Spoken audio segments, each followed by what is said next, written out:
Sunday Sunday Sunday గంతే గదే విషయం.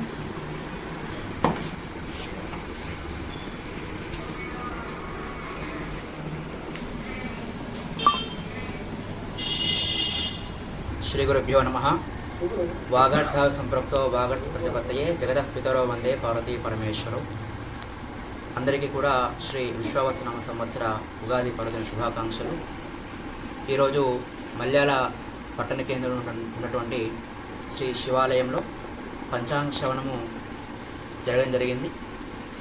ఈ యొక్క ఉగాది యొక్క పర్వదినానికి సంబంధించినటువంటి ఈ నవనాయక ఫలాల విషయానికి ఒకసారి చూసుకుంటే, ఈ సంవత్సరం రాజు సూర్యుడు, మంత్రి చంద్రుడు, సేనాధిపతి సూర్యుడు, సస్యాధిపతి బృహస్పతి, ధాన్యాధిపతి కుజుడు, అర్ఘ్యాధిపతి రవి, మేఘాధిపతి రవి, ధాన్యాధిపతి కుజుడు, అర్ఘ్యాధిపతి రవి, పశునాయకుడు యముడు.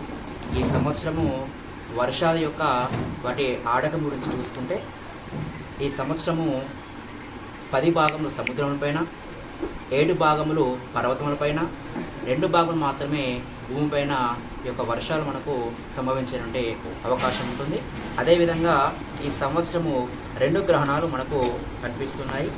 ఈ 2 గ్రహణాలు ఈ సంవత్సరంలో 2 గ్రహాలు ఉంటాయి. ఒకటి 9వ నెల 7వ తారీఖు 2025 ఆదివారం రోజున రాహుగ్రస్త చంద్రగ్రహణం ఉంటుంది. దాని తదుపరి 2026 మార్చి 3వ తారీఖు మంగళవారం రోజున కేతుగ్రస్త చంద్రగ్రహణం అనేది ఉంటుంది.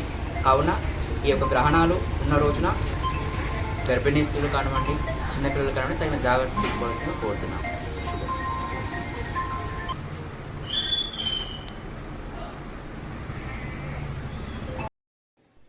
నమస్కారం. ఈరోజు శ్రీ విశ్వావసు నామ సంవత్సర ఉగాది శుభాకాంక్షలు. మరియు మల్యాల మండలం మల్యాల పట్టణంలో గల పురాతన శివాలయంలో గ్రామ పురోహితులు శ్రీ ప్రణీత్ కుమార్ శర్మ గారిచే పంచాంగ శ్రవణం జరిపించడం జరిగింది. ఇట్టి కార్యక్రమానికి మా ఊరి పుర ప్రముఖులు వచ్చి హాజరైనారు. ఈ యొక్క పంచాంగ శ్రవణం ప్రకారం లోక కళ్యాణం కోసం మరియు రాజక్షేమం కోసం మరి ప్రజాక్షేమం కోసం అందరూ బాగుండాలని ఆ శివుణ్ణి ప్రార్థిస్తూ, మరియు వర్షాలు సమృద్ధిగా పడాలని, పంటలు పుష్కలంగా పండాలని, అందరూ సుభిక్షంగా ఉండాలని కోరుకుంటూ సెలవు తీసుకుంటున్నాను. జై శ్రీరామ్.